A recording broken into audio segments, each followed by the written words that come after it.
Salut tout le monde, octobre bat son plein et c'est déjà l'heure du 5e épisode de la saison 3 d'Overtime. Je suis Pascal Eberhardt et pour les prochaines minutes, je serai accompagné de Jean-Philippe Presselwenger. Salut Jean-Philippe. Salut Pascal. Bien profiter du week-end et des différentes patinoires dans lesquelles tu as pu te rendre. Tout à fait. Genève et Port-Rentruy, magnifique. Deux ambiances différentes, les deux très bien. Puis on va profiter de saluer dans le chat, vous êtes déjà nombreux, Marc, Anto, Didier, Georges-Henri, Quentin, Vladi qui nous ont laissé quelques messages. Non, Vladi, c'est bien le 5e épisode, j'ai vérifié en préparation 2 fois pour être sûr. Je vous rappelle avant de nous lancer dans les différents thèmes que vous pourrez retrouver la rediffusion de cet épisode, que ce soit en vidéo sur Facebook après la fin de l'émission en direct ou sur YouTube dans l'après-midi, ainsi qu'en version audio sur SoundCloud, Spotify et Apple Podcasts. Et puis Jean-Philippe, si toi t'es prêt, parce que je vois que le chat ils sont déjà prêts, hein, ils ont déjà laissé quelques commentaires, n'hésitez pas, je te propose qu'on se lance dans le sommaire et on va parler de Bienne, de Genève, d'Ajoie, de Lausanne et de Fribourg dans cet ordre.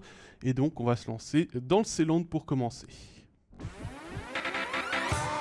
Des Seelandais qui ont connu un week-end à 5 points avec une victoire à Zoug après prolongation 4-3, une victoire 6-2 contre Cloton à domicile.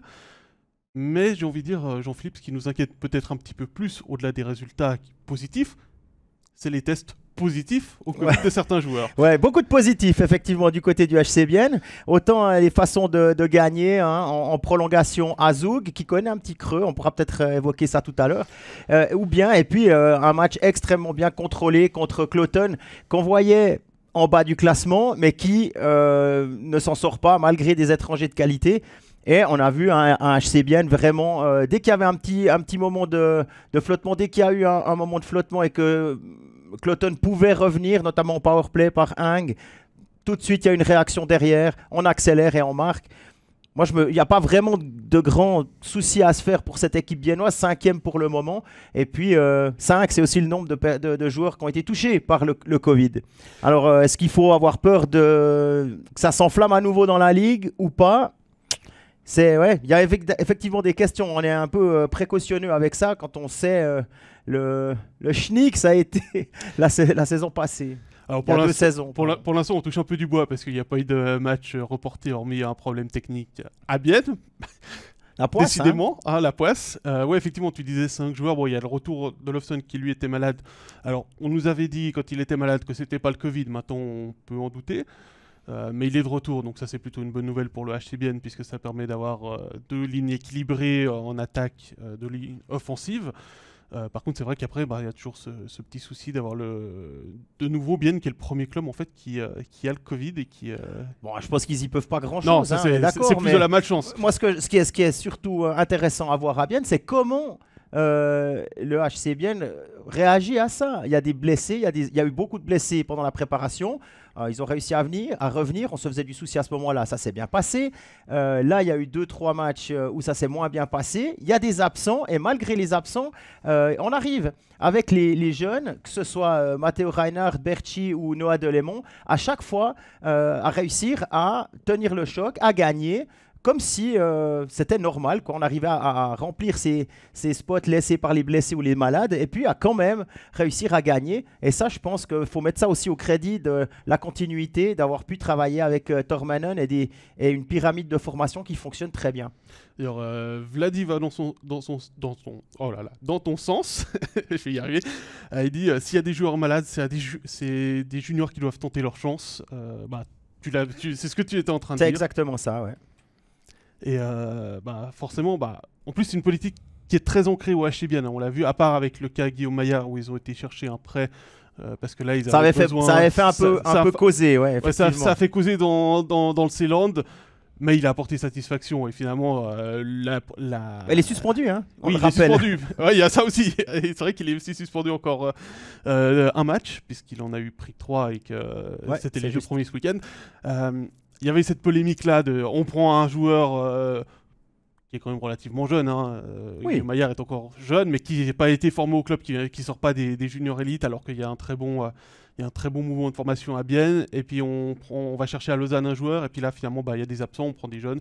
Ça fonctionne. Bienne retrouve après 3 défaites le chemin de la victoire à Zoug. Décidément, Zoug, ça n'a pas été le week-end des Zougois, mais on en parlera peut-être dans la partie sur Lausanne pour ça. Tant mieux pour Bienne, en fait, de pouvoir inverser rapidement la tendance qui s'était installée la semaine d'avant. Oui, absolument. Ils ont réussi ça. Et puis maintenant, il y a une longue semaine avant le prochain match de Bienne, parce que Bienne ne jouera pas avant samedi, puisque mardi, mercredi, il n'y a pas de mardi, il n'y a pas de match, puis c'est la Champions Hockey League qui reprend ses droits. Ensuite, ils ne joueront pas vendredi, mais ils joueront samedi à Porrentruy pour un match toujours à Joie-Bienne. On sait qu'à l'échelon inférieur, ça a donné des jolies étincelles. On se réjouit déjà. Et puis ensuite, le dimanche, ce sera le match of the week à la Tissot Arena contre une équipe qui fonctionne très bien. C'est Ambri Piotta. On se réjouit de voir ça aussi. Ça va, pas trop de kilomètres non plus pour le HC Bienne la semaine prochaine. Ça, c'est aussi un point positif. De temps en temps, ça fait du bien dans le calendrier aussi d'avoir un petit déplacement. Et puis on a parlé des absents. On va rappeler aussi que Kunzley est revenu au jeu. Oui. Lui qui était absent et qui a tout de suite repris ses marques.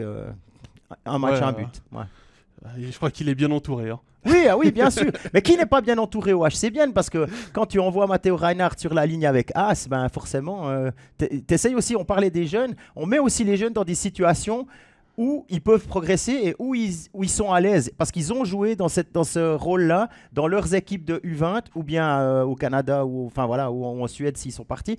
Et puis, on regarde aussi comment Noah Delémont a utilisé. Alors, parfois, on se dit pas assez, ok, mais quand il doit remplacer Löw, il remplace Löw. Quand il doit remplacer Radgeb, il remplace Radgeb. Et puis, il fait du bon travail en powerplay. Donc, vraiment, dans le rôle, dans son rôle, dans le rôle pour lequel il a été formé. Et puis on ne le met pas 7e ou 8e défenseur avec 2 minutes de temps de jeu. Voilà. Il y a un autre, tu parles des défenseurs forcément, là, parce qu'il est très proche de mon âge et qui vient de fêter ses 39 ans.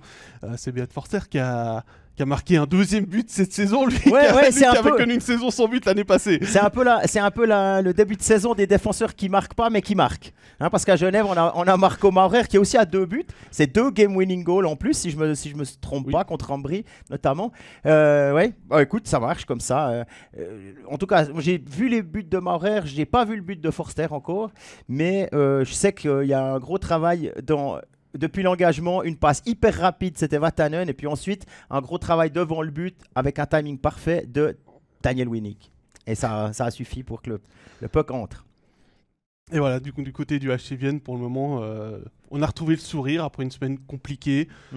C'est clair qu'il faut régler encore les petits soucis de maladie, retrouver tous ces joueurs, rééquilibrer l'équipe après ça, mais on n'est pas trop inquiet pour l'instant pour le HC Bienne. Et puis de toute façon, on sait qu'à la Tissot Arena, il n'y a jamais de problème, tout va bien.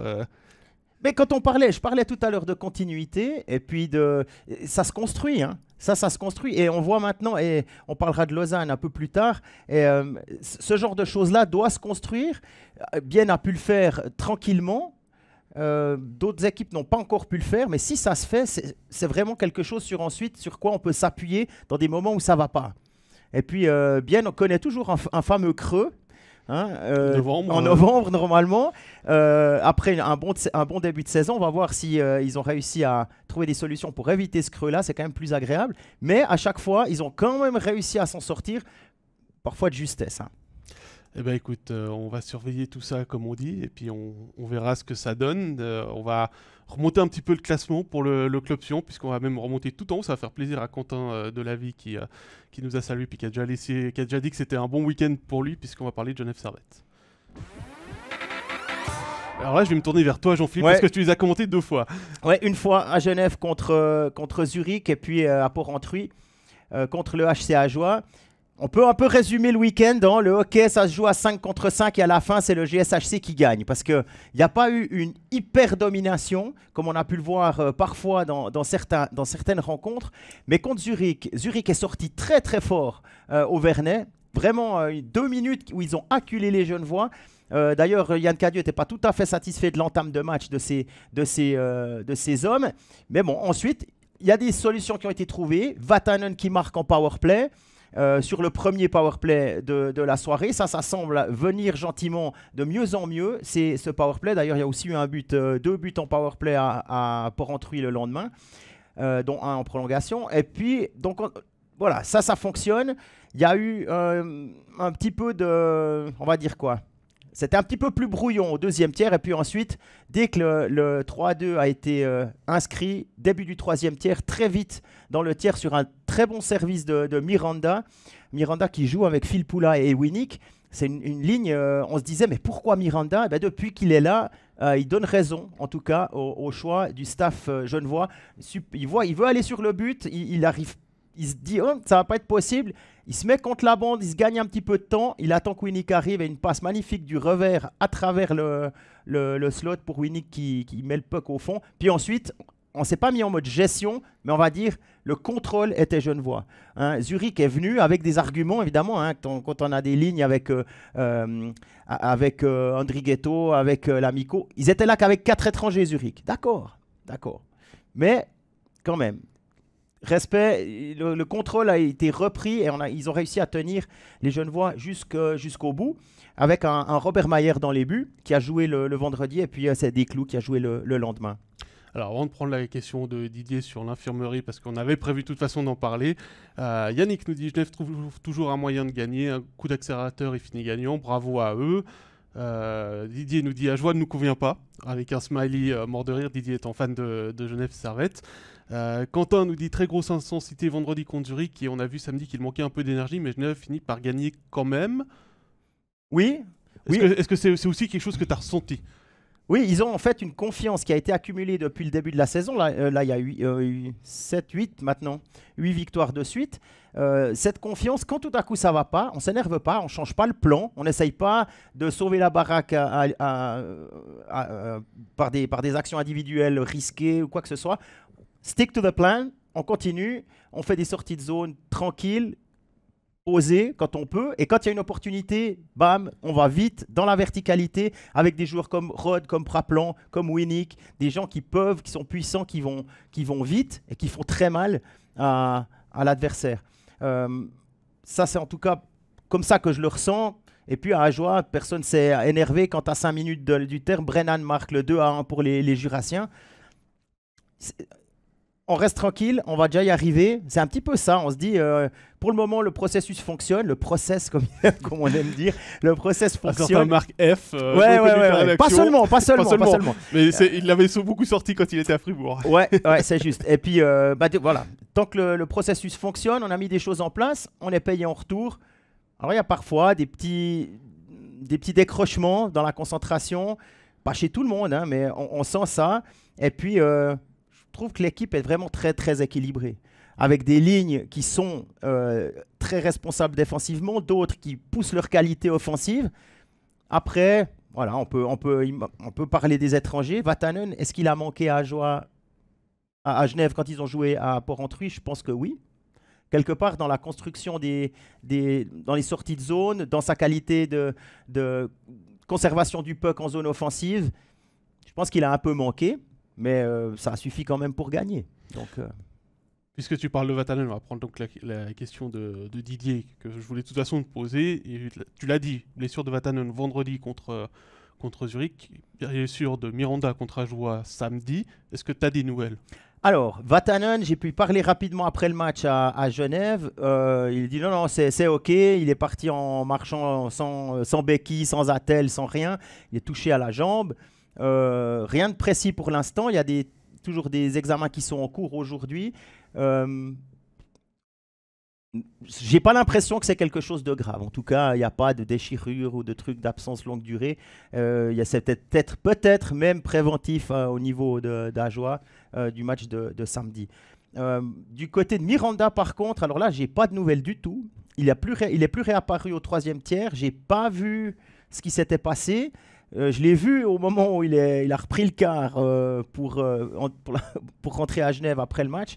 Il n'avait pas l'air d'être spécialement touché. Alors, forcément, il doit être touché quelque part. Je ne sais pas s'il était malade, s'il était blessé, s'il a reçu un coup. Ça, c'est le point d'interrogation. On en saura plus demain. Parce que les joueurs ont eu congé dimanche et aujourd'hui, les joueurs genevois. Et puis, ils retrouvent l'entraînement mardi matin. Donc, tout se mettra en place à ce moment-là. Bon, on a déjà vu Genève dans ce début de saison sortir un joueur qui est légèrement blessé à titre préventif. Hein, c'était le cas avec Desclous lors du match à Zoug. Donc on peut imaginer que c'est le même scénario avec Vatanen et Miranda. on prend pas de risque, vous avez un petit peu mal, c'est le Non. début de saison, on est au 10e match de la saison. On voit clairement qu'il y a quelque chose quand il a été touché contre Zurich, il est allé là où ça fait mal, comme on aime dire. C'est juste devant le gardien et puis ouais, là il y a eu un coup et puis il est resté au sol et ensuite a eu de la peine à sortir, mais voilà. On n'a pas pris de risque du côté de Genève avec ces deux joueurs pour éviter que ça s'aggrave et d'avoir une absence peut-être plus longue que si on était resté avec les joueurs sur la glace. Didier qui avait une bonne remarque, un petit clin d'œil à notre collègue Stéphane, il dit il y aura la loi de la moyenne, prenons les points maintenant. Oui, bon, ouais, ça c'est juste. Et puis Yannick dit n'empêche qu'heureusement pour Genève que tout se passe bien et que ça gagne, car tu mets... alors c'est Lausanne, je pense, au classement de Genève ou Fribourg. Il y a une correction dans le commentaire en fait. C'est pour ça, tu mets Genève au classement de Fribourg ou de Lausanne et l'inefficacité de Omar et Artikainen passe clairement sous le radar. Mais pas grave, ils arrivent à gagner.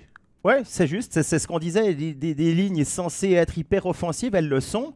Au niveau de la création de chances, je pense qu'il n'y a pas de problème, ils sont satisfaits de ce qui se passe. Le seul souci que j'ai, mais c'est le minime, hein, c'est Artikainen. Ça fait maintenant 10 matchs et je pense que son déficit de vitesse pourrait péjorer parce que c'est vraiment une ligue par rapport à la Russie où on joue plus placé. C'est vraiment une ligue où ça va d'un but à l'autre et une des forces de Genève Servette, c'est justement de se projeter. Il y a plus de 58% des buts sur un an, plus maintenant. C'était samedi. Mais il y a plus de 55% des buts qui sont marqués off the rush, c'est-à-dire 5-7 secondes après avoir récupéré le puck, il y a un tir au but et c'est but. Et c'est la plus haute de la ligue et la off the rush, c'est 35%. Et dans cette configuration-là, alors Artikainen aura de la peine à suivre. Si on veut jouer comme ça en transition, c'est pas le bon joueur. Il a d'énormes qualités dans le slot, d'énormes qualités dans les arrondis, une vision du jeu, une capacité à mettre ses coéquipiers dans de bonnes positions avec des passes millimétrées, mais la vitesse, il l'a pas. Et c'est difficile, 1m90, 306 kg. Ma foi, voilà, Frédéric Gauthier, on peut en parler aussi, lui qui a plutôt l'expérience des petites glaces, a une vitesse supplémentaire qu'Artikainen. Peut-être que c'est le seul truc que je vois, mais ça fait que 10 matchs qu'il est dans cette équipe-là en compétition. Il faut lui donner du temps et je pense que ça va fonctionner. Dernier point peut-être sur Genève, il y a eu le creux d'Henrik Temernes. Il a retrouvé la feuille de match. Alors, on est obligé d'en parler. Ouais. Genève va bien, mais il y avait comme Temernes qui était plus proche de Jean-Michel que de Henrik. Oh, non, quand même pas, parce que la performance défensive de Temernes dans chaque match, on peut être correct. Il peut avoir des creux aussi. Ça faisait 3 matchs qu'il n'avait pas pointé, ni un assist, ni un goal. Voilà, il s'est rappelé au bon souvenir de tout le monde en marquant en prolongation à Porrentruy. Et puis ce but coïncide aussi avec le fait que Temernes maintenant a marqué dans toutes les patinoires de Suisse. C'est celle qui lui manquait. Il n'avait jamais marqué à la Raiffeisen Arena. Bien maintenant, c'est fait. Il a fait le patinoire de National League. Est-ce qu'il a marqué contre Clouton? Oui, il était là quand Clouton était encore en National League. Donc oui. Voilà. Oui. La seule, c'est la Swiss Life Arena parce qu'il n'y a pas encore eu de match de National League dedans. Mais il a marqué contre Zurich. Mais il a marqué contre toutes les équipes de National League à l'extérieur. Exactement. Il y a peut-être encore un mot là sur Miranda parce que l'année dernière.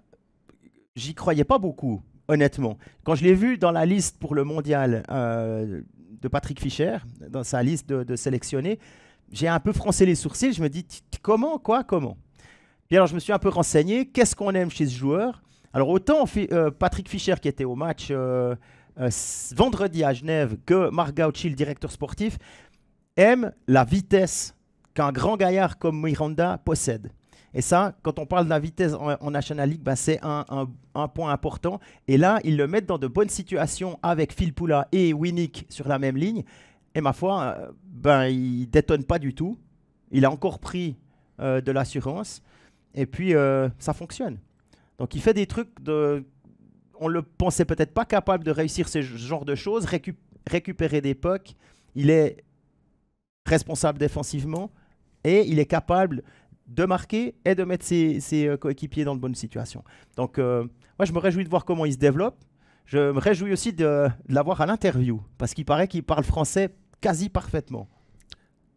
Et une dernière question qu'on va prendre sur Genève, toujours Didier, un supporter genevois qui est très actif dans le chat. Est-ce que Berton aura sa chance un jour cette saison?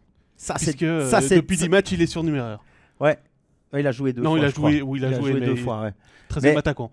Mais c'est difficile, c'est une situation difficile pour lui. J'en ai pas parlé directement avec lui.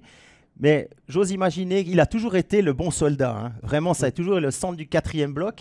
Et là, ce rôle est plutôt donné à Josh Joris. Et ma foi, quand vous comparez Josh Joris et Elliot Berton, il y a un écart qui fait que Berton est laissé en tribune. Ça me fait, pour moi, je n'ai aucun doute que si il doit embarquer, il va faire son travail parfaitement et que je ne suis pas certain. Il y aura peut-être, tu vois, Joris, c'est un monstre aux engagements, il peut jouer à 4, il a une palette de choses, il peut jouer à l'aile, il peut jouer sur un top 6, etc. C'est ce que j'allais dire, c'est peut-être le plus grosse différence entre Joris et Berton, c'est que Berton est un joueur de centre, réellement joueur de centre, tandis que Joris est un peu plus polyvalent. Voilà. À part ça, pour la personne, je pense que ça doit être, voilà, ça doit être, c'est bien entouré, ça doit être compliqué à vivre. Mais on sait aussi que le vestiaire genevois, c'est une place un peu spéciale. C'est une deuxième famille pour certains, pour beaucoup peut-être. Et je pense qu'il est bien entouré quand même. Après, je vais ressortir la discussion que j'ai eue avec un joueur d'Ajoie il y a quelques semaines avant la saison, où on parlait justement du fait qu'il y avait plus de joueurs surnuméraires et autres. Et il disait, quand on est surnuméraire, c'est pas drôle, mais quand l'équipe gagne, on peut rien dire. Oui, mais c'est toujours ça. Et souvent, on entend des gens dire « Ouais, j'ai entendu lui qui m'a dit que lui, le coach disait comme, disait ci, disait ça. » C'est souvent les mécontents qui vont parler à l'extérieur. Et là, je pense pas tellement que c'est le type de personne à faire ce genre de truc. Il est loyal à son club, parce que c'est ses copains qui jouent avec qui il joue. Donc, voilà. Et ça, c'était... Ouais, c'est aussi intéressant de voir que j'ai pu discuter avec Kuokkanen, le Finlandais de Fribourg, qui me disait, lui, il a été champion du monde junior U18 avec la Finlande, et il disait, pour arriver à gagner quelque chose, on est obligé d'être amis dans le vestiaire. Et je pense que c'est un prérequis à Genève qui semble disponible. Enfin, en tout cas, quand on regarde sur les réseaux sociaux, il y a souvent des photos où on les voit, les joueurs genevois qui sont ensemble au restaurant. Une à deux fois par semaine quand ils n'ont pas de match ou après l'entraînement. Simplement le plaisir de les voir quand tu les vois sortir pour l'échauffement. Tu as certaines équipes qui sortent, qui sont déjà hyper concentrées, les mâchoires serrées et tout. Et là, il y a une vibe, des bonnes vibes à Genève pour le moment. C'est facile à dire quand on gagne 8 matchs de suite, puis qu'on est en tête du championnat, tu vas me dire, ouais. Mais voilà. Et un gars comme Praplan, par exemple, qu'on a pu croiser à Berne la saison dernière, il a vécu vraiment une saison hyper compliquée. Compliquée sur le plan professionnel, sur le plan personnel. Absolument. Et là, tu le vois... il rigole il rigole, il sourit. Quand il a beau travailler dans les deux sens, c'est vraiment, ça fait plaisir à voir. Faut profiter de ça. Moi qui ai eu la chance de le croiser avant la saison, quand il est venu ici pour faire tous les petits tournages, et puis je l'avais interrogé lors du dernier match, son dernier match à Berne. Après le match, c'était pas du tout la même personne. Ah ouais, non, mais je pense. Et on était fin août, donc c'est pour dire à quel point le changement était important chez lui, et c'est vrai que c'est important de le souligner. Un dernier point pour Genève, c'est les gardiens. Parce qu'on a parlé des clous, on a entendu des clous fragiles, des clous si...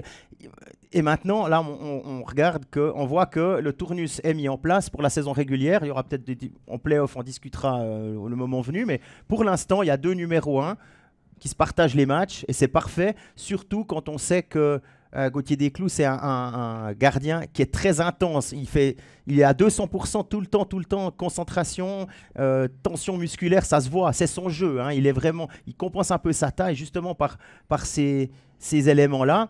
Et de le faire souffler un match sur 2, pour le moment, c'est salutaire. Et c'est ce qui était prévu, puisque moi j'en avais parlé avec Sébastien Beaulieu quand Robert Mayer avait été confirmé. Il avait dit tout de suite, le plan, c'est de pouvoir jouer l'alternance entre les deux, pour justement soulager Gauthier Desclous aussi au niveau du physique.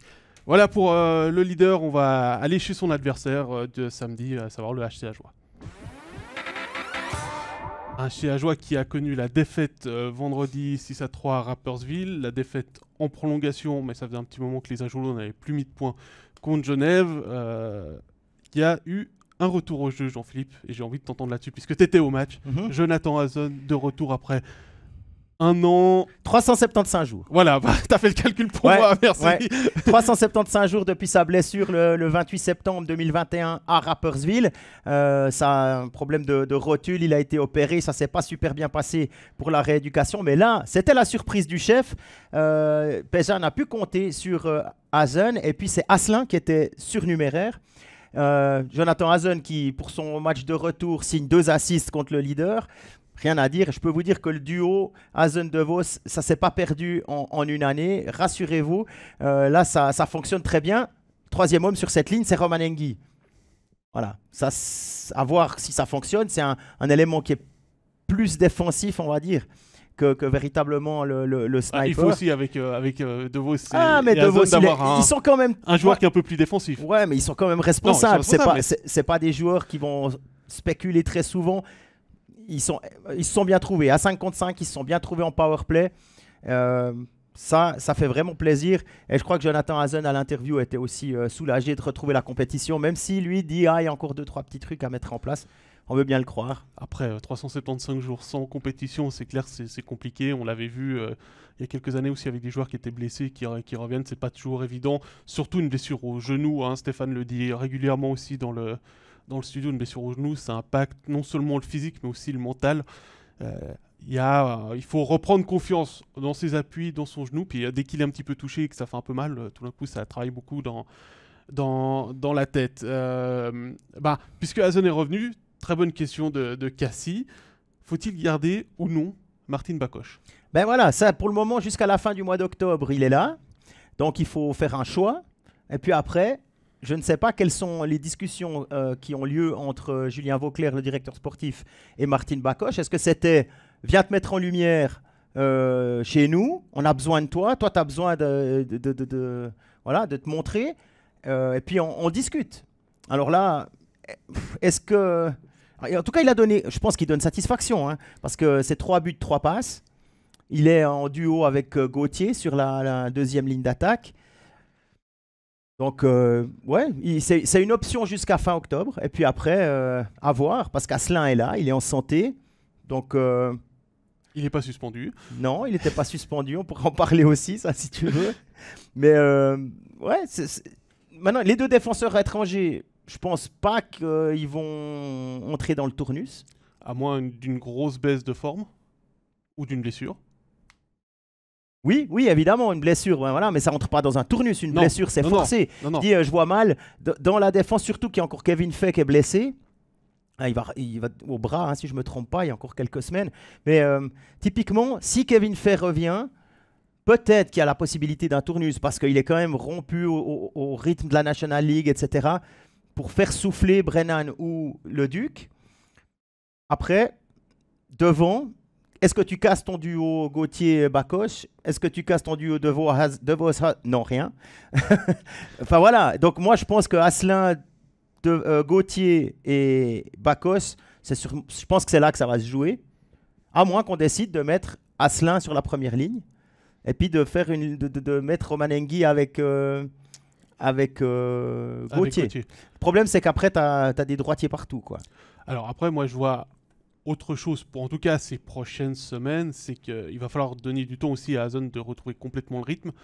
Ça va pas être 2 assists à chaque match, malgré les projections de certains sites qui nous disent qu'il fera 86 points en 43 matchs. On va être raisonnable là-dessus. Peut-être que dans des week-ends à 2 matchs, on risque de voir Hazen surnuméraire sur un des 2 matchs, pour lui permettre aussi de reprendre le rythme, de retrouver son souffle, et de ne pas être trop cuit non plus lors du 2e match, parce que le game shape, comme on dit en bon français, comme dit tout le monde, c'est quelque chose qui s'acquiert en jouant des matchs, mais c'est quelque chose qu'on perd assez facilement et qui est très difficile à récupérer.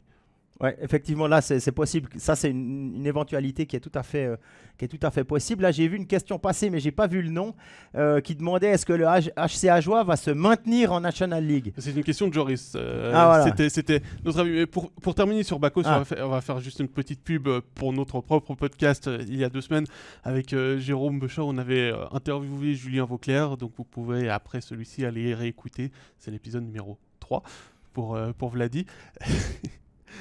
Où il disait qu'il était, alors il y a 2 semaines, très satisfait de Bakos, mais que pour l'instant, il n'y avait pas encore de discussion de savoir s'ils allaient prolonger ou non le Slovaque. Ça dépendait aussi beaucoup de l'évolution de Hazen. Ok. Donc voilà, maintenant on va prendre la question de Joris. Alors, notre avis, est-ce que Ajoie va se maintenir en National League cette saison? Alors Joris, moi je dis oui. Et s'il reste à 1 point par match, c'est 52. Pour le moment, c'est 10 matchs, 10 points. Ils sont 10e. Tout est 10. 10, 10, 10. 10 points, 10e, 10 matchs. 52 matchs, 52 points.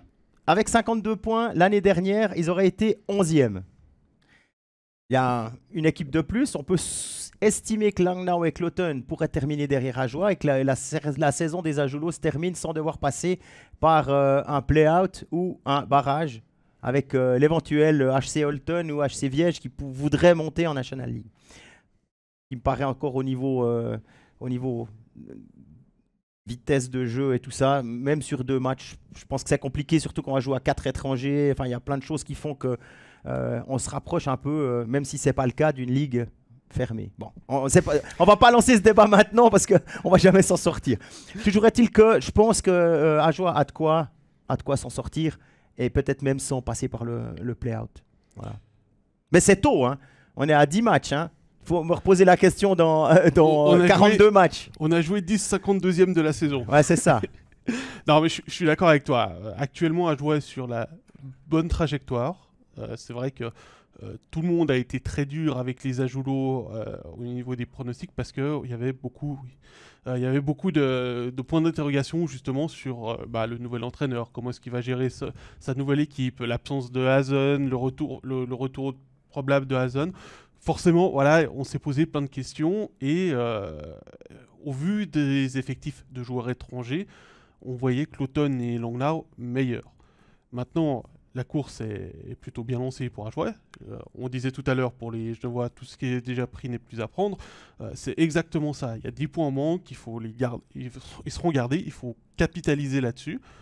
Il faut gagner les matchs maintenant contre Langnau, contre Cloton, qui sont les adversaires directs. Essayer d'aller titiller un petit peu les clubs comme Genève. Ils l'ont très bien fait samedi en arrachant 1 point à Genève. Donc oui, le maintien est totalement possible pour le HCA, que ce soit à la fin de la saison régulière ou en play-out, voire en barrage. Parce que, alors, j'ai pas vu de match de Holton ou de Viège, mais je pense que pour ces 2 équipes, c'est un petit peu la der qui sonne pour une promotion à court terme, parce qu'il y a eu beaucoup d'investissements qui ont été faits, et je sais notamment que du côté d'Holton, ça commence à grincer des dents. Ouais, donc, c'est juste. C'est un petit peu le moment. Et oui, Fabien, on a été dur avec Ambry aussi, mais on pensait pas que ça cliquerait aussi bien pour les Ventins en ce moment. Tant mieux pour eux. Il y a un homme qui avait vu arriver ce qui se passe à Ambry, c'est Gary Sheehan. Gary Sheehan, il l'avait dit, vous verrez Ambry, cela, ils ont ce qu'il faut pour arriver peut-être en top 6. C'est ce qui est en train de se passer. Ensuite, Thomas nous dit, est-ce que c'est un des meilleurs duos gardiens de la Ligue? Pour l'instant, ils font le travail, donc oui. Tchatcho, il a été énorme contre Genève. Il les a gardés dans le match à la 3e minute. Je pense que c'était enfin, Julien nous l'a dit, c'était vraiment la volonté d'avoir un 2e gardien qui puisse jouer. Je sais que c'était l'un ou l'autre gardien roman d'Ambry qui venait traverser, puisque qui revenait dans le Jura, enfin qui venait dans le Jura, puisque les démarches avaient été entreprises sous Gary Sheehan et Vincent Lechen pour avoir un des 2 gardiens pour la saison d'après pour Second Wolf. Je pense que oui, effectivement, c'était une très bonne idée. On se faisait du souci par rapport à la masse de travail. C'est pour ça qu'on a été dur aussi dans la note avec les gardiens. C'était par rapport à la masse de travail qu'il y aurait avec une défense peut-être un petit peu plus légère, mais pour l'instant, c'est solide et ça va très bien du côté d'Ajoie. Au niveau de la défense, il y a quand même un homme là, c'est Valentin Pilet qui joue en première paire de défense avec le Duc. Et je peux vous dire qu'il ne se laisse pas marcher sur les pieds. Déjà qu'il était solide en Swiss League, il y avait des interrogations pour savoir s'il avait ce petit truc en plus, parce que dans le maniement de puck, dans les sorties de zone, etc., au niveau de l'intensité physique, c'était pas vraiment un souci, mais vraiment, il est convaincant dans son rôle, absolument convaincant, avec un Leduc qui lui amène plutôt de l'allon offensif. Et puis après, avec Thierry, avec Fay qui pourrait revenir. On a vu Pézane contre Genève tenter des coups, c'est-à-dire que quand il y avait une bonne période de possession où Genève n'arrivait pas à sortir, notamment au deuxième tiers et au troisième, n'arrivait pas à sortir de sa zone pour changer, toujours les 5 mêmes qui se terminaient en dégagement interdit. Prochain engagement, souvent, il allait avec les 2 défenseurs étrangers. Et là, ils vont avoir un peu plus de temps de jeu, mais on essaye vraiment de maximiser les opportunités en restant compact défensivement et responsable défensivement. Il y a vraiment un coaching, alors qu'on peut assez clairement il a voir. donc bien analysé là où il arrivait et les forces qu'il avait à disposition. Oui, et c'est un bon travail. Bon, après, il y a un point que tu as noté, il y a déjà eu plusieurs questions là-dedans et on va être obligé on va pas y couper. On va pas y couper, même si nous on n'a pas une expérience d'arbitre de hockey sur glace autant que Stéphane peut l'avoir. C'est forcément le côté arbitrage du week-end. Il y a eu cette méconduite de match contre Asselin, contre Rapperswil, dans lesquels il y avait 3-3 au moment où il y a cette méconduite de match, et sur les 5 minutes, Rapperswil marque 3 fois. Et puis il y a ces pénalités en fin de match contre Genève et en prolongation qui permet à Genève d'égaliser et de gagner. Alors, c'est deux situations très différentes où à Rapperswil, c'est Asselin qui donne ces 2 coups à Profico. La chose qui est problématique pour moi, c'est que Profico, il y avait l'enterrement dans 3 jours, quoi. Hein, c'est quand il est sorti, on s'est dit oulala, c'est fini, etc. Et il joue le powerplay à la suite. Et il marque un but. Voilà, ça, ok, on sait tous que ça fait mal, hein, voilà, mais ça m'a un peu dérangé. Ensuite, le fait que les arbitres aillent voir la vidéo, ça, c'est pas un problème. Non, ça, parce c'est que pas un problème. On n'a pas l'extrait à vous montrer, mais on a regardé ça ensemble avec Jean-Philippe juste avant, parce qu'on avait vendredi, les deux, on était en patinoire, on n'a pas eu le temps de regarder exactement, mais les arbitres sont en conciliabule avec les juges de ligne. Stéphane nous l'a souvent expliqué, nous l'a souvent rappelé. Quand il y a une faute qui mérite 5 minutes, les juges de ligne peuvent amener leur avis et dire « Vous l'avez loupé, messieurs, avec le petit brassard rouge, là, vous avez mal fait votre job, vous avez loupé. » Donc ils ont décidé qu'il devrait y avoir 5 minutes pour aller voir la vidéo. Ils ont le droit, c'est réglementaire, ça a été fait pour une faute quasi similaire avec Josh Joris contre Lugano à Genève, où ils ont mis 5 pour aller voir la vidéo pour être sûr qu'il n'avait pas touché avec la palette mais avec le manche. Et en revoyant les images, moi je pense que le premier coup d'Asselin touche avec la palette et c'est pour ça qu'il prend 5 minutes, mais je suis d'accord avec toi, Profico on a rajouté beaucoup sur le fait qu'il avait mal. C'est clair que sur le moment ça fait extrêmement mal et c'est très désagréable à cet endroit-là. Ça on va pas lui enlever. Mais c'est vrai que derrière, c'est frustrant de voir qu'il marque un but et puis que ça permet à Rapperswil de passer l'épaule. Ouais, 3 buts, parce que c'était un 5 minutes incompressible à 5 minutes de la Profico fin. marque un but. Ouais, voilà. Donc voilà, ça c'est réglé. Et puis après, c'est la faute de Frédéric Gauthier sur Tom Ernest à 30 secondes de la fin du 3e tiers, alors que c'est 2-2. Et là c'est un mauvais réflexe, je pense. Un mauvais réflexe parce que s'il donne 3 coups de patin, éventuellement il le rattrape. Et il peut le gêner de manière correcte. Il va avec sa canne à 2 reprises près des gants. Alors Tom Ernest est assez costaud au niveau de la canne. Et puis il perd pas le puck, il n'est pas déséquilibré. Et c'est pour ça, je pense que les gens disent « Oh mais bon, il n'y avait rien ». Mais quand on voit au ralenti, il y a 2 coups sur les mains. Et en début de saison, c'est toujours comme ça. Il y a un focus qui est fait sur certaines fautes où on dit aux joueurs, aux directeurs sportifs et aux coachs et aux arbitres. Voilà, attention, ça, on punira. Alors évidemment, ça se dissout un petit peu dans la saison et puis en play-off, peut-être qu'on l'aurait pas sifflé cette faute-là. Mais là, début de saison, mauvais réflexe, on va avec la canne sur les gants.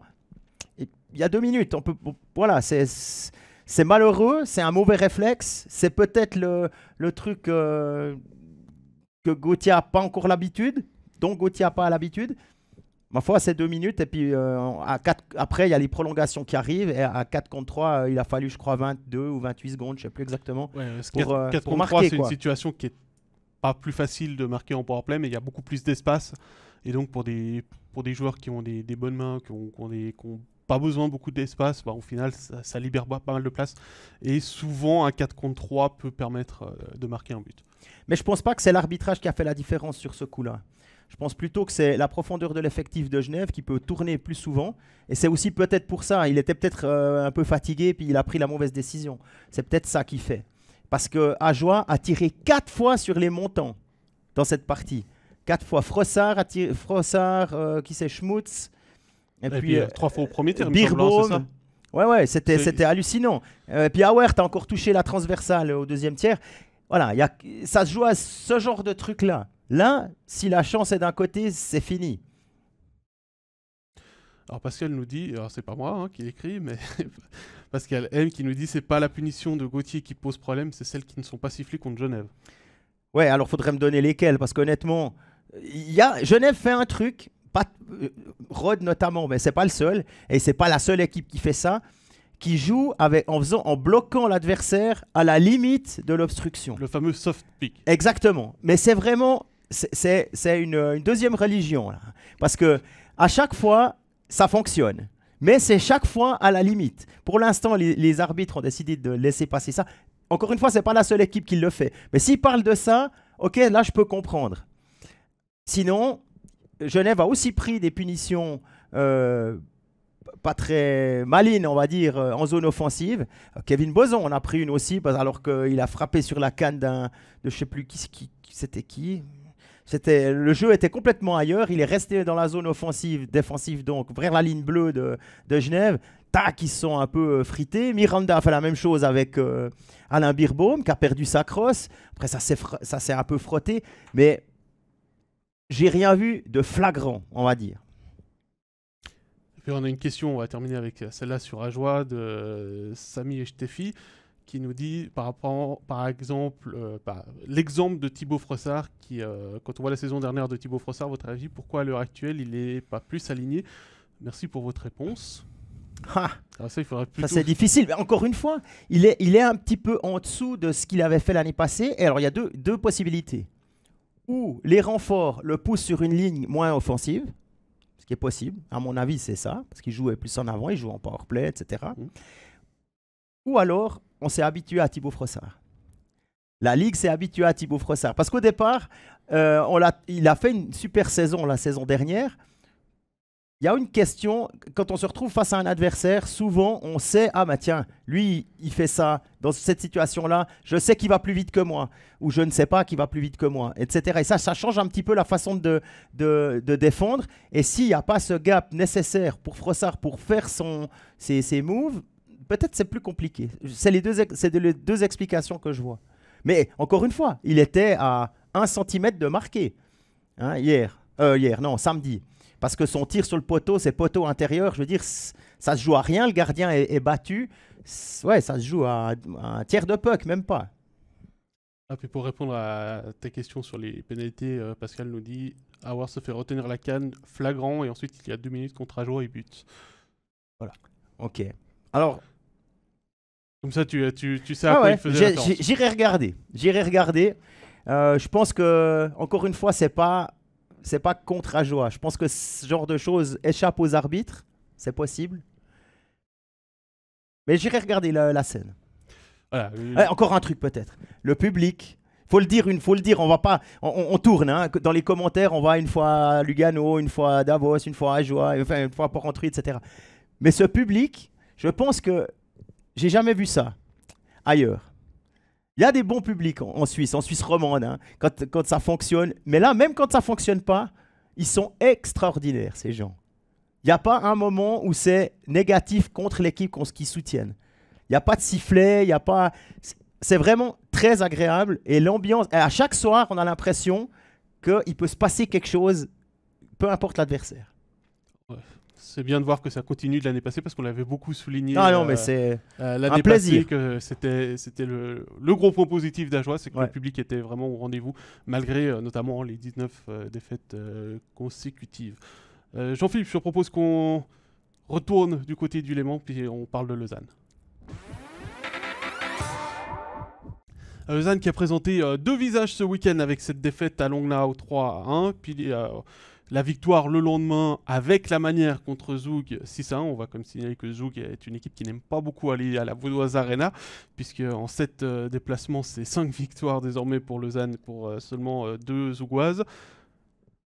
Il y a eu 2 éléments durant le week-end. C'est que pendant le match à Langnau, à la deuxième pause, John Foust a réorganisé ses lignes. Il a remis ses catchs avec Fuchs et Ria, ce qui n'était pas le cas au début du match. C'était une ligne 100% étrangère, ses catchs Odette et Kovac.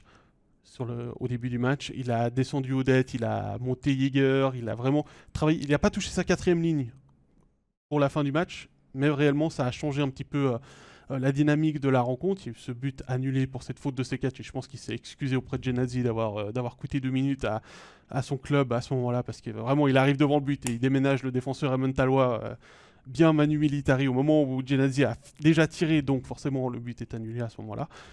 Il y a eu ce premier but de Sidler qui a peut-être donné un petit peu d'énergie.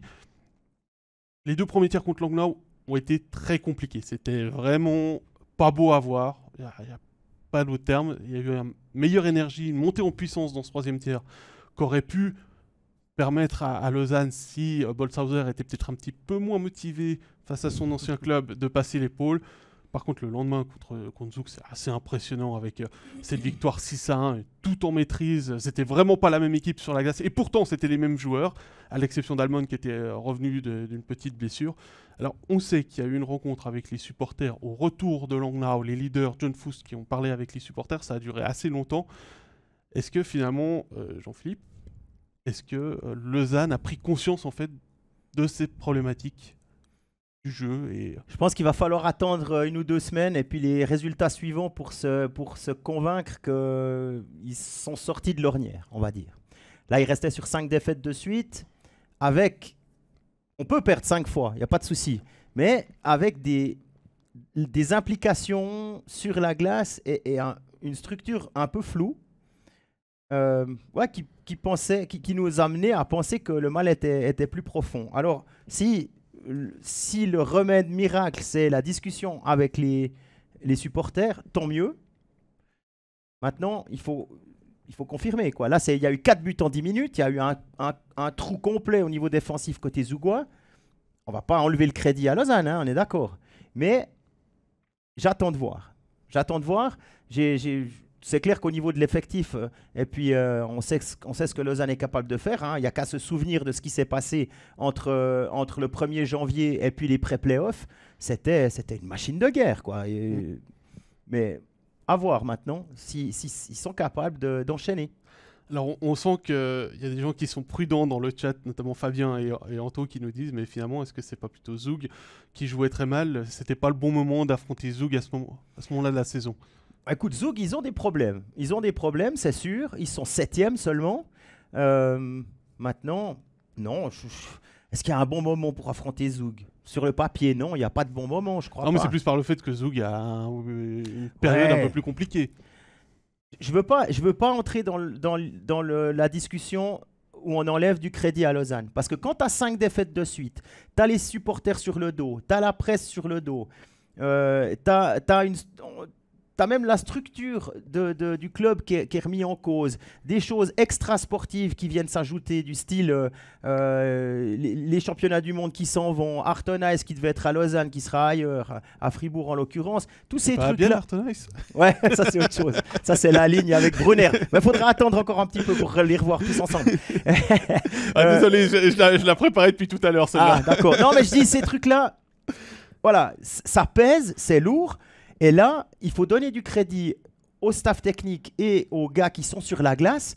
Ils ont trouvé le moyen de gagner, peu importe qui c'est en face. Parce qu'évidemment, tout le monde se disait ils ont perdu à Langnau, c'est la cata, ça ne va jamais marcher, on va se prendre une branlée contre Zug. Eh bien non, il y a eu une réaction, il y a eu aussi une attitude différente sur la glace. Alors oui, John Foust a changé ses lignes, mais on s'en fiche de ce qu'ils ont fait. Ils ont trouvé la solution pour mettre un terme à cette série de défaites. On ne va pas leur enlever du crédit en disant que « Ah ouais, mais Zug n'est pas bon ». Voilà, il faut vraiment... Parce que cette situation-là, elle est difficile à vivre à tous les niveaux parce que tu sais que tu es capable de faire mieux. Et tu ne trouves pas la solution. Et c'est extrêmement frustrant. Et là, je pense qu'il y a un soulagement et qu'il faut maintenant surfer sur ce soulagement pour reprendre le cours d'une saison, on va dire, plus en phase avec les ambitions de Lausanne. Yannick souligne, il y a le retour, je l'ai dit, le retour de Segac, il y a aussi le retour de Pounenov vendredi à Langnau, qui a fait un très bon match ailleurs contre son ancien club. Il prend que 2 buts sur les 3, puisque le troisième de Pessonen est dans la cage vide. Des tirs vraiment précis d'Alexis Sarella, rien à dire. Peu de gardiens qui auraient pu faire un arrêt là-dessus. Je suis d'accord avec toi, il ne faut pas minimiser ce qui s'est passé. Et je pense que avant même la rencontre avec les supporters au retour de Lausanne, dans le vestiaire de Langnau, à Langnau, il y a eu une grosse discussion aussi en se disant hey, les gars, on vient de perdre à Langnau. Les joueurs, c'est jamais facile. C'est jamais facile d'aller à Lille-Fils, on le sait. Les joueurs discutent beaucoup entre eux. Et dans les moments où ça va bien, mais aussi dans les moments où ça va mal. Et de temps en temps, les joueurs retournent au vestiaire après le match, disent au coach, viens pas parler, on va discuter entre nous, on va mettre les choses au clair, on va se parler entre quatre yeux, il y a le capitaine qui prend la parole, ses assistants, 2-3 leaders, et puis généralement il y a cette question, les gars, qu'est-ce qu'on doit faire, qu'est-ce qu'on doit changer? Et peut-être que cette défaite à Langnau aussi a servi de déclic en se disant, mais là on est en train de toucher le fond, quoi. On est passé à la 13e place, on a été devancé par Langnau après le match, on est devancé par Langnau au classement, ça va pas, ça, c'est indigne de nous. Faut qu'on se remue, et puis peut-être de voir encore les supporters qui les attendaient pour leur dire, pour discuter avec eux aussi au retour du quart. Ça a peut-être aussi mis une certaine confiance à certains joueurs qui se rendaient peut-être pas compte de ce qui se passait et de la difficulté que ça amenait de 5 défaites, parce que c'est pas facile pour les supporters de voir une équipe perdre et de pas bien jouer, mais pour les joueurs aussi c'est très compliqué. Et Damien Riard à l'interview il parlait de manque de confiance. Le problème, c'est que quand vous entrez dans la spirale négative du manque de confiance, c'est difficile d'en sortir. Et parfois, juste un petit déclic, un petit bâton tendu suffit pour remonter la pente, mais il faut encore réussir à s'y accrocher. Voilà. C'est très philosophique, ça. Ah ouais, t'as bien résumé. Fabien dit, on peut leur donner du crédit, c'est que non seulement ils ont gagné contre Zouk, mais en plus, il y avait la manière. Et ça, je pense que... Mais ça aussi, on a beaucoup lu, beaucoup entendu. C'est pas un problème de perdre. Ça arrive. Si on donne tout sur la glace, les supporters, ils le voient bien. Si on essaye puis que l'adversaire est plus fort, on peut perdre. Il y a ça, il n'y a pas de souci. Il y a une chose que je pourrais encore mettre en lumière concernant le LHC, c'est où est-ce que ça pêche. C'est pas forcément dans les buts encaissés. C'est plutôt le manque de production offensive qui coûte des points à Lausanne. Parce que quand on regarde l'année dernière, c'est 2,8 buts encaissés pour 3 buts marqués, un peu plus de 3 buts marqués. Tandis que là, on ne marque que 2 buts par match en moyenne, malgré les 6 buts contre Zoug.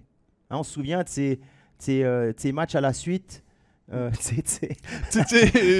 matchs à la suite où il n'y a eu aucun but de marqué, vraiment c'est ça. Si ce déclic offensif fonctionne, évidemment il y a Glauser qui a pu manquer derrière, mais ça reste une défensive extrêmement intéressante au niveau de l'expérience aussi, avec des Genadzi, avec des Frick, avec Heldner et Gernat, Glauser. Voilà. Et puis la touche de jeunesse de Sidler, à voir si quand Glauser revient, il a toujours du temps de jeu. On verra. Mais en tout cas, voilà, je pense que si la machine offensive se met en place côté lausannois, les soucis vont gentiment disparaître. J'ai envie de rebondir sur le commentaire de Mickey qui nous dit que les matchs de préparation étaient vraiment bien par rapport au début du championnat. C'est dans ces matchs de préparation, on a pu voir le potentiel de cette équipe lausannoise. Donc, je me méfie. Même si ça reste des matchs de préparation, ouais. Mais on a pu voir du potentiel dans cette équipe. Donc il y avait aussi de quoi avoir des espoirs assez hauts du côté des supporters. Et forcément, quand on a eu ce creux, à confirmer, comme le dit Cédric, après la victoire contre Zouk, que la forme est effectivement revenue et que le chemin de la victoire a été trouvé, forcément ça amène des doutes, ça soulève beaucoup de questions. La question de l'entraîneur, la question des gardiens, il y a eu la blessure de Pounenov, la méforme de Stéphane, Sloun qui n'a pas été non plus une garantie comme troisième gardien. Il y a beaucoup de questions qui sont soulevées, des questions d'attente, comme tu le dis, qui ont été soulevées par cette série de défaites. Alors oui, ça reste sur une victoire, il faut garder cette note positive, il ne faut pas la minimiser parce que ça a été comme on l'a dit, avec la manière. Ça reste à confirmer. Ça va être très intéressant de voir le prochain week-end lausannois, d'autant plus que, comme tu l'as déjà dit en début d'émission, il n'y a pas de match en semaine. Donc il y a vraiment du temps pour vérifier. Mais imagine tout ce qui s'ils se passe. avaient perdu contre Zug. Bah, on a eu cette question, est-ce que... Imagine, ils perdent contre Zug et là, tu as une semaine où tu joues pas avant. Tu as vraiment 7 jours à ruminer ça. Mais heureusement qu'ils ont gagné contre Zug. Et Fabien Attends, c'était pas Fabien. Oh là là, c'est Théo. Je sais plus, je retrouve plus la question, mais on nous a dit est-ce que finalement Poust aurait passé le week-end s'ils avaient perdu contre Zug. Ouais, ça, j'ai pas la réponse. Svoboda a renouvelé sa confiance et espère. Ouais, bah on sait tout ce que ça veut dire quand on a ce genre de message. J'espère que Poust soit là pour de nombreuses années. Écoute, on verra. On verra. Ça, on peut pas. On sait pas. Je veux pas dire. On verra. On verra. Et puis, comme l'heure tourne et puis qu'il reste encore un club à parler, je te propose qu'on aille du côté de Fribourg. Fribourg qui a eu 3 matchs cette semaine, puisqu'il y a eu la Champions League, victoire 1-0 à Salzbourg, victoire 3-2 à Davos, et défaite hier en prolongation lors du derby d'Etzeringen 2-1 contre Berne. Il y a eu des bonnes nouvelles. Il y a eu les 2 victoires en semaine, il y a eu un très bon Connor Hughes, mais la grosse interrogation, Reto Berra, blessé. Forcément, là, ça doit un petit peu trembler du côté de la BCF Arena. Ben, on ne sait pas, en fait, pour le moment, ce qu'il a. C'est une blessure musculaire, renseignement pris, c'est une blessure musculaire qui traîne depuis quelque temps, qui a été soignée comme il fallait, mais pas encore à satisfaction. Et puis, il y a eu une alerte à Salzbourg. Donc, c'est Hughes qui a joué. Puis ensuite, on pu jouer. Une alerte à l'entraînement. Hein. Ouais, on pu jouer à Davos. Et puis ensuite, ça a pas évolué dans le bon sens. Et Berra a dû laisser sa place. Pour l'instant, j'ai encore eu un téléphone ce matin. C'est entre 3 jours et 3 mois. Donc c'est pas une fourchette, ça. C'est tout le genre avec. Hein. Ouais, ben, c'est en tout cas. Alors, j'ai pas la nature exacte de la blessure, mais ben, voilà, c'est ce qu'il en sort. Et effectivement, alors si c'est 3 jours ou même 3 semaines, peut-être que ça passe parce qu'on arrive gentiment à la pause de l'équipe de Suisse. Si c'est 3 mois... Il y a quand même encore un mois hein, jusqu'à la pause. Ouais, c'est vrai. Ça fait une dizaine de matchs, hein. C'est pour ça que je le souligne. C'est un peu la limite. Hein. Après, ça dépend comment on jauge Connor Hughes. Si on le juge sur la performance qu'il a faite contre Berne, ben, on se dit, ok, ben, il peut tenir le fort, quoi. Et puis si on juge sur des prestations qu'il a pu avoir la saison dernière à Rapperswil ou ailleurs, ben on se dit ça va pas le faire. Alors c'est pas Berra, hein, on est d'accord. Et puis l'autre solution c'est quoi? C'est 7e étranger. Puis on va chercher un gardien il y a encore les waivers maintenant en NHL. Puis après ben il y a peut-être quelque chose qui se met en place. Mais ça va être une discussion parce que si évidemment Reto Berra est out pour 1, 2 ou 3 mois, là je pense qu'il va falloir agir. La question ne se pose pas au-delà du mois, je pense. Au-delà du mois d'absence, il y aura une solution externe qui va venir. Si c'est effectivement 3 jours ou une semaine, je pense que Christian Dubé va temporiser. Et puis, c'est quoi? C'est le président Hubert Weber ou bien c'est Dubé dans la Liberté début de semaine qui disait on peut commencer à parler d'un 7e étranger, les moyens seraient là. Donc, ce serait peut-être pas... Et puis, parce qu'en plus, on parlerait d'un gardien à ce moment-là si Berra était blessé plus longtemps. Sinon, c'est Sørensen qui est toujours pas là. Voilà, alors, il y a eu une interview avec nos collègues alémaniques lors du match d'hier où il disait qu'il s'est fait opérer, que ça fait il y a 5 semaines, donc juste après sa blessure, qu'il allait 2 fois par semaine à l'hôpital pour la rééducation. Mais pour le moment, il n'arrivait pas à tenir une canne à 2 mains. Donc il ne savait pas encore combien de temps il serait absent, mais que ce serait plus long que ce qui avait été annoncé au début, on parlait de 6 semaines. Donc c'est toute la problématique. Après, pour revenir sur Reto Berra, on a Laurent Antonioli, un de nos collègues, et Buddy qui nous disent que Joey Daccord a été placé en AHL par Seattle. Joey Daccord a un passeport suisse. Est-ce que j'ai envie de faire un mauvais jeu de mots, mais est-ce qu'il serait OK pour traverser l'Atlantique? Je me suis retenu. Ouais, non, bah écoute, il faut voir, je sais pas quelles sont de tête ces conditions contractuelles. Est-ce que c'est quelque chose qu'on peut imaginer? À ce moment, il y aurait pas de nouvelles licences étrangères activées. C'est vrai qu'on a parlé de Galchenyuk aussi à un moment, mais lui, il est blessé pour le moment, donc ça entre pas. Il avait été exclu du camp des Avs, ouais, mais il était blessé. Voilà.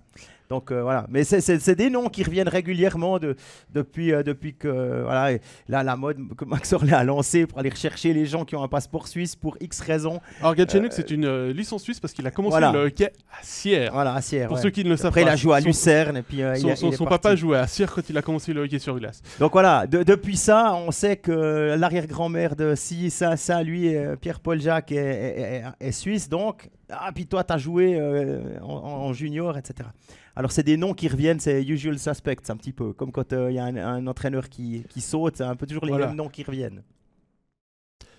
À voir. Moi, il me semblait avoir lu une interview au début de l'été de Joey Daccord qui disait que son objectif cette année, c'était encore de la NHL, d'essayer de se faire une place à Seattle. Pour l'instant, il est à Coachella Valley, le nouveau club d'AHL, les Firebirds. À voir si il est prévu comme deuxième gardien en HL ou pas, ça j'ai pas regardé plus en détail, mais je pense que pour l'instant son idée à lui, ça reste encore l'Amérique du Nord. Il est encore jeune, il a encore le temps de revenir, il a le passeport suisse, donc c'est pas non plus quelqu'un qui est très pressé. Il a toujours cette porte de sortie, il le sait. Mais est-ce qu'il serait la question elle est bien formulée par Fabrice, c'est est-ce qu'il est d'accord de venir faire une pige? Parce que Berra, il va pas être blessé. Quand Berra est de retour, c'est pas un gardien qui joue. C'est pas un gardien qui joue 1 sur 2, quoi. Berra, s'il pouvait jouer les 52 matchs, il les jouerait, quoi. C'est d'ailleurs pour ça que c'est Connor Hughes, le deuxième gardien à Fribourg, et pas un Luca Lundstein ou un Leonardo Giannoni, pour prendre les exemples des gardiens Zougoua. Ils ont joué ensemble, ils ont été champions. C'était 2009. Oui, Tempi Passati. Hein. C'était le début de leur carrière. 2009, ouais, je crois. Oui. Ils ont 35 ans les deux. J'ai Ouais. vérifié, j'avais un passe, doute l'autre jour. Oui, ça file. Fabrice, avec le fait qu'il y a eu 4 matchs à guichet fermé désormais, et ils ont tablé sur une moyenne de 8000 spectateurs. 9009, pour un dimanche soir, c'est pas mal. Hein. Oui, non, mais là, il y a eu, je crois, un match, je crois 2 matchs contre Rapperswil et contre Cloton, je crois. Ils ont joué contre Rapperswil. Il me semble, j'ai un doute, je dis de tête, mais il y a 2 matchs qui n'ont pas été à guichet fermé sur les matchs joués à domicile, et ils tablaient sur une moyenne de 8000 spectateurs pour le début de saison. Donc voilà où ils ont pu trouver. Et puis c'est vrai que ça parle du contrat de Reto Berra. Oui, c'est clair. Il sera là. C'est aussi un facteur aussi dans les négociations avec un gardien de savoir est-ce que je suis là pour ouvrir la porte comme un Simon Ritz à Bienne, qui a signé en connaissance de cause, qui serait le deuxième gardien derrière Van Pottelberg au moment où il a signé, puis derrière Sateri après la blessure de Van Pottelberg. Il le savait qu'il serait deuxième gardien, il savait qu'il aurait quelques matchs, mais il savait principalement il serait là pour ouvrir la porte. Ouais. Donc voilà, il y a aussi ça. Il y en a un autre qui ouvre la porte à Zurich qui doit être un petit peu. Oui, lui, il doit faire un petit peu la tête. Hein.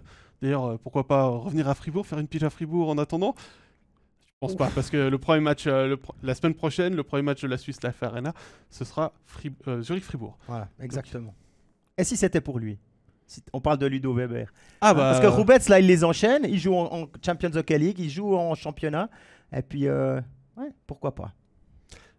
Et puis, on a parlé entraîneur. Je voulais revenir sur une question qui a eu lieu. C'est une question de Didier, forcément très intéressé, puisque supporter de Genève, Max Orlé licencié. C'est quoi son avenir? Est-ce qu'il va retrouver du travail ou est-ce qu'il va s'investir dans le projet de patinoire à Sierre?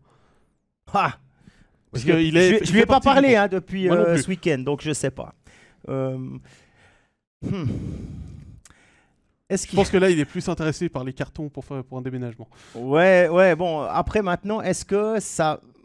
La question, je la formulerai peut-être, elle est bonne, mais je la formulerai peut-être, est-ce que on a vu Max Orlé pour la dernière fois derrière un banc? Parce que à Sierre, c'est le big boss. Et Max Orlé, ça fonctionne bien quand il est chez lui. On a vu à Genève, il avait tout. Il avait le club. Donc, il s'est dit oui, mais maintenant c'est bon, j'ai changé, etc. Moi, j'y crois pas. Moi, je crois pas qu'il ait changé. Je crois que c'est un gars qui peut être efficace quand il a tout en main et que en 20 minutes, il doit décider quelque chose. Il doit pas faire un téléphone, un autre, une séance, une autre séance, etc. Il a cette force-là de pouvoir gérer le tout, bourreau de travail. Et je le vois mal reprendre du service derrière un banc, juste. Ah, je sais pas. Alors après, je il le est sens pas assez comme ça. à l'abri du besoin. Donc Oui, je pense non, que mais ça, il c'est est pas un pressé problème. là-dessus. Non, non. Connaissant un petit peu Max Orley, c'est aussi quelqu'un qui aime bien être une épine dans le pied des gens. Hein. Il est licencié, mais son contrat est toujours valable puisque c'est un contrat à durée déterminée. Ça veut dire que Lugano doit honorer les un peu plus d'un an et demi qui reste. Ou trouver une contrat, solution. Ou trouver une solution, soit de payer cash tout en partie, tout ou en partie, ouais. Avec l'accord de Max Orley, soit payer sur la durée jusqu'à ce qu'il trouve un autre engagement. Voilà. Après, tu disais, est-ce qu'on va le revoir derrière un banc? C'est aussi la question qu'on s'est posée quand Woodcroft a débarqué à Genève. On l'a revu sur un banc un an plus tard. Quand il a été remplacé par Patrick Aymon, on s'est posé la question, est-ce qu'on va le revoir sur un banc? Un an après, on le retrouve sur le banc de Lugano. Je pense pas qu'il faut l'enterrer, mais effectivement, je pense que, comme tu le dis, il y a cette problématique de Chris Max Orley est meilleur quand il contrôle tout. Et puis il y a autre chose. Est-ce qu'il est prêt vraiment à remettre en question sa façon de gérer les gens? Parce qu'il est vraiment de l'école marche ou crève. Ça a fonctionné. Il y a des gens qui ont détesté ça, jouer sous Max Orley. Il y a d'autres pour qui c'était pas un problème, pour qui il fallait ça. Hein, on est tous différents dans la performance. Et peut-être que maintenant, on est plutôt dans une situation où tu dois prendre des jeunes joueurs, leur dire « Hey, maintenant tu fais ça ». Et puis plutôt que de dire, le joueur, plutôt que de la fermer et puis de faire ça, à fond, le mieux qu'il peut, parce que le coach me l'a demandé, là, il y a une question qui vient. Mais pourquoi je dois faire ça? Et là, il faut prendre le temps d'expliquer que, ben voilà, parce que tu es à l'aile droite, parce que j'ai besoin que toi, tu te trouves à cet endroit, à ce moment-là, pour que dans le système, voilà, il faut vraiment expliquer. Je ne sais pas, je ne suis pas dans le vestiaire, j'étais pas dans le vestiaire de Lugano, mais quand tu vois qu'Arcobello est au centre de Herburger et Vedova, je pense qu'il y avait un problème aussi de communication avec les leaders. Parce que ouais, ça fait pas de sens, quoi. Oui, mais j'aime bien ce que tu dis. Oui, c'est l'ancienne école. On voit aussi en NHL puisqu'il s'inspire beaucoup de la NHL, que ça change aussi dans cette perspective-là, où on est de plus en plus pédagogue, avec plus d'assistants aussi. C'est à ça aussi que servent les assistants. Et comme le dit Marc, par rapport à ça, c'est valable partout et pas qu'au sur glace. Ah ouais, tout à fait. Dans le management, c'est totalement juste. C'est vrai que c'est quelqu'un qui a un caractère très fort, très entier. Il a tendance à dire les choses sans filtre. Il peut être problématique avec des joueurs et avec n'importe quel être humain quand on se prend une vérité parfois assénée de manière un peu trop forte et un peu trop violente là-dessus. J'enterrerai pas Max Orley comme coach, mais je pense que ça va être très difficile pour lui de retrouver un emploi. Et on peut parler du suivant, parce qu'il a 29 ans, hein, Gianni Nazzi. Là. Oui. 29 ans, et Christer Cantoni comme assistant, un nom qui rappelle des souvenirs aux plus anciens d'entre nous. Lui, il était à l'ancienne école sur la glace. Voilà. Et puis, 29 ans, et il a un CDI. Oui. Ça veut dire qu'il est là, il n'est pas juste là pour faire l'intérim jusqu'à ce que Ivano Zanatta revienne. Oh, pardon. Ivano Zanatta est occupé... je crois qu'il est à bien plaire. Hein. Il est à bien plaire, oui, mais je pense qu'il se fait plaisir aussi du côté d'Ajoie. Mais ça le titillerait, tu penses? Noumeline, il a un contrat, pas de problème. Mais... Écoute, je pense qu'un entraîneur a besoin d'entraîner. C'est un peu une la palissade, mais je pense qu'un entraîneur a besoin d'entraîner, c'est dans son besoin. On l'a vu avec certains entraîneurs qui ont eu des carrières qui ont duré largement au-delà de l'âge de la retraite. C'est un besoin d'être sur la glace, d'être au contact des joueurs, d'être au contact, d'avoir cette petite adrénaline qui monte avant les matchs. C'est un peu une drogue en fait. Pour certains. Et je pense que... Tu veux en parler? 143 la main tendue. Ouais. Si vous avez des problèmes d'addiction. Voilà, non, je pense qu'il y a quelque chose là-dessus et je pense qu'il y a effectivement un besoin chez certains d'être sur le banc, de vivre ces émotions qu'on ne les a pas ailleurs. Ah, ça c'est bien, là, Fabrice. Là. Est-ce que c'est une mode d'avoir des coachs jeunes? Lundskog est jeune à Berne. Ça a l'air de tourner. Au bout d'un moment, il faut bien renouveler le personnel de l'entraîneur. Oui, oui. Au bout d'un moment, voilà, il faut bien donner la chance aux jeunes. C'est la même chose que sur la glace. Mais il faut oser. Il faut oser parce qu'à Lugano, tu as quand même une on est passé de 60 à 29. Ouais, mais tu as une obligation de résultat. Gianni Nazzi, c'est le coach des U20 qui n'a pas l'expérience des oui, mais si tu relis bien le communiqué de presse, c'était prévu, en fait, ils ont juste 1 an et demi d'avance. Dans ce qu'ils disent dans le communiqué. Oui, et puis c'était le plan quand ils ont engagé Max Orlais, c'était pour préparer. Alors, je vais pas me lancer dans la prononciation parce que je l'ai pas noté et que je l'ai pas retenu, mais que c'était lui qui aurait dû reprendre au bout des 3 ans de Max Orlais le banc du HC Lugano. Il aurait pu finir. Finir. Il aurait pu être sur le banc d'Ajoie, semble-t-il, avant que Pejan ait été choisi. Il était dans les listes. Après, il a un CDI, donc il a juste à poser une lettre de démission avec un préavis. Non, mais je suis d'accord. S'il trouve un emploi ailleurs. Non, mais je dis maintenant, Pejan fait son travail, mais je dis dans la recherche du poste Chian pour la nouvelle saison, je crois que son nom avait été. Oui, on voit bien le lien. Hein. Voilà. Mais forcément, oui, les entraîneurs seront forcément. Il y aura toujours des jeunes entraîneurs, que ce soit au niveau de l'expérience. Regarde, Tchereda. Maintenant, 2, et ça c'est quelque chose. Je vais poser la même question que Stéphane a posée hier à Jérôme pendant le commentaire. À partir de quel moment un entraîneur n'est plus jeune? Il parlait d'un joueur. Il parlait de Wietrich en l'occurrence. À partir de quel moment est-ce qu'on considère que c'est plus un jeune entraîneur? Écoute, est-ce qu'à 40 ans, tu es encore jeune? T'as envie de te rassurer ou pas? Non, mais écoute, on va dire que la jeunesse est un état d'esprit, mais ça, c'est un terrible poncif. Moi, c'est vrai que les tendances, c'était plutôt des cinquantenaires et des soixantenaires jusqu'à maintenant.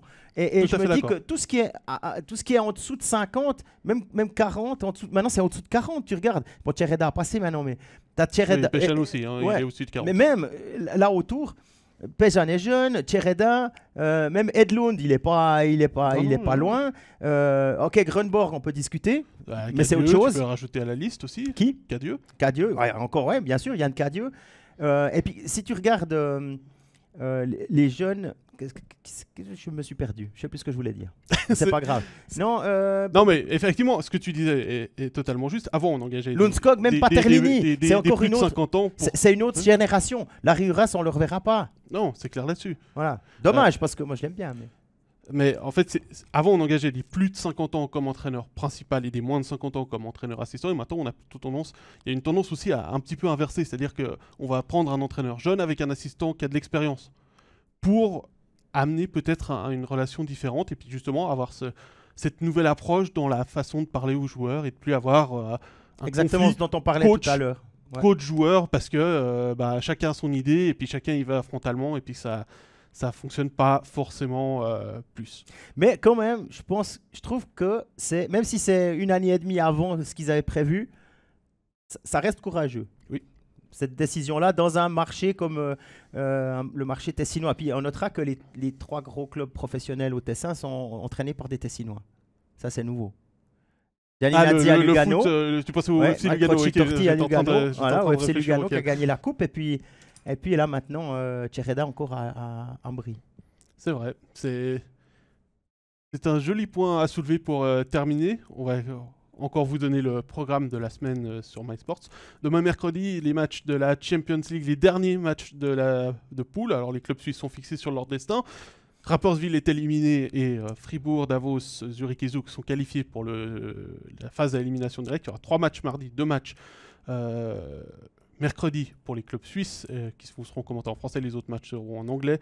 Vendredi 10h25, on te retrouve à Lugano, Jean-Philippe, pour le match Lugano-Fribourg. Ce sera notre match studio sur MySports 1. Samedi, le match interactif sera le derby entre Ajoie et Bienne qu'on a teasé tout à l'heure. Ça va être très intéressant, soyez au rendez-vous. Et dimanche, tu as aussi parlé de ce match-là, Bienne-Ombry. Ce sera notre match de la semaine sur MySports 1 et sur l'Aimant Bleu. On est au terme de cette émission. On vous remercie pour les très nombreux commentaires qui ont été écrits dans le chat. On n'a pas pu répondre à tout le monde. Il y a eu de très belles discussions aussi entre vous, j'ai pu le voir. N'oubliez n'oubliez pas que dans quelques instants, vous pourrez retrouver la rediffusion de ce podcast sur Facebook, dans l'après-midi sur YouTube pour la partie vidéo et en audio sur Spotify, SoundCloud et Apple Podcast. N'oubliez pas non plus nos canaux Twitter et Instagram pour ne rien louper de l'actualité. Si cet épisode vous a plu, n'hésitez pas à mettre un pouce en l'air et de partager. Ça permet aussi de plus de visibilité pour les gens qui ne connaîtraient pas Overtime. On vous souhaite une excellente semaine et on vous dit à lundi prochain pour l'épisode numéro 6. Bye bye. Ciao tout le monde.